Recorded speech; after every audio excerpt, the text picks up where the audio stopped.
Good evening. Good evening. We just got back from the Awakening conference. It's midnight. We're eating cheesecake. We have our official Awakening bands on here. Awakening represent.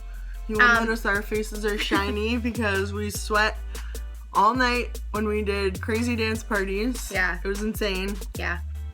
And we just wanted to come home and quickly encourage you guys because we were encouraged. It was amazing. It was really a life changer. There's like 14 different messages we could do, but we're just going to keep it short with one right now. Yeah. Right now. There's so much to tell you all, but it's late and we're eating cheesecake that we took to go on the road. And we got church in the morning, so do you. Anywho, so I'm just going to do a quick lesson from Hebrews 5. The little subtitle of this is called A Call to Spiritual Growth. Hebrews 5 starting in verse 12. You've been believers so long now that you ought to be teaching others. Mm-hmm. You ought to be. You ought to be teaching others. Mm-hmm. Instead, you need someone to teach you, again, the basic things about God's Word. You're like babies who need milk and can't eat solid food. That means you can't eat cheesecake. Man, which I'm what not kind okay of with. life is that? That's terrible. It is. Someone who lives on milk is still an infant and doesn't know how to do what is right. Solid food is for those who are mature, who through training have the skill to recognize the difference between right and wrong. So, we're just going to keep this brief, but going to church is good. Being saved is good. But you need to take time to grow yourself, just like it said there, called to spiritual growth, beyond the milk phase. You're not a baby anymore. Time to grow. Time to equip yourself to a place, just like the Bible just said, where you should be teaching others. Yeah. So you need to get around other believers. And I would recommend going to some sort of conference like this because going to church is good, but you know everybody there so well and it's really comfortable that it's not half, but a lot of it is social and a lot of it is God.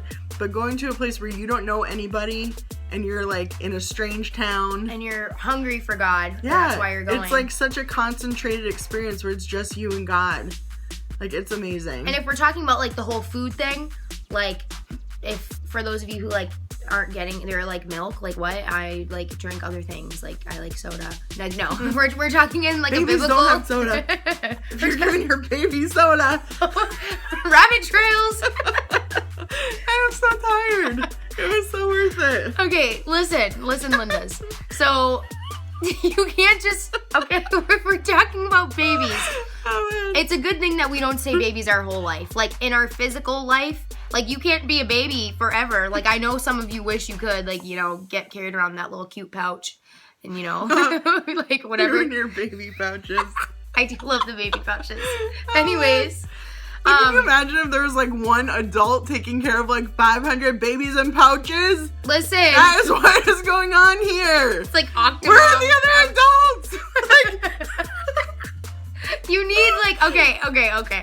You literally need to feed yourself during the week. And by feed yourself, I mean get in your word and study up and get close to God and have that intimate relationship with God on your own. Yeah. Your pastor can't form that relationship for you. No. You can only have that relationship with you and God. That's yes, it. That your mom, is your responsibility to grow yourself. You can't depend on your mom, your friends, nobody else. It's you and God. It was just in school how you had to do homework to grow yourself on your own time. This is the same thing. It's church is the classroom time, and then you got to go home and do your homework during the week to get into the deeper stuff, not just the milk, Yeah. So you got to get in your word and get around other people, get around other leaders who can guide you and show you. Go to a leadership conference where you can learn from people who are in that position that you want to be in. And you are a leader, even if you don't have a title. We don't have titles. We're leaders. You're a leader. Build yourself up. You got to get that mentality that somebody out there needs something from you. Oh, real. So handle yourself and get ready. You have to equip yourself. That we're going to bed after this. We're eating this. We just want to encourage you guys. You are capable. There. You got this. Get in your word. Get close to God. Yeah. Get into that deeper stuff. Don't just sit around and whatever. No. Find a conference with somebody that has fruit that you believe in. Somebody that's doing something in life for God through Jesus that you want to be like, and get your butt there. Mm-hmm. Do it. Man, do it. We love you. We believe in you. God believes in you. Yeah. Have a great night. Bye. Bye.